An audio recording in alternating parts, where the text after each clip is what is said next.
जय जोहार संगवारी हो। आप मन के हमारे चैनल में बहुत बहुत स्वागत है।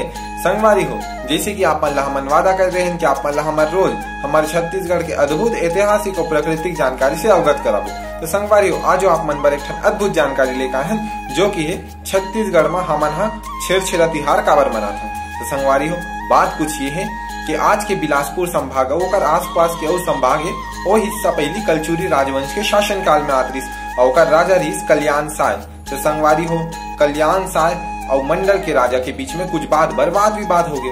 तो वाद विवाद संगवारी हो दिल्ली तक पहुंच गया। वहां से दिल्ली से अकबर कल्याण साय ला बुला ली से और वहां ओला 8 वर्ष तक रखी से। वहां संगवारी ओला राजनीति और शस्त्र चलाए बर सिखाई से।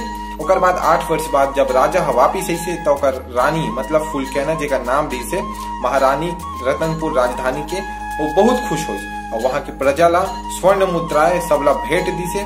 और संगवारी वही दिन धान के फसल भी कटी दी से और वो धान के फसल बहुत अच्छा हो रही संगवारी। तो वो दिन ला वो रानी घोषित कर दी कि आज से हर साल ये दिन ला हमन खुशहाली के रूप में मनाबो और वही दिन से छेरछेरा तिहार मनाबर चालू हो गए संगवारी। तो आप मन जानकारी कैसे लगी हमारा कमेंट बॉक्स में बताओ और अगर आप मन जानकारी पसंद आए हुई तो लाइक शेयर सब्सक्राइब करो। बहुत बहुत धन्यवाद। जय जोहार, जय छत्तीसगढ़।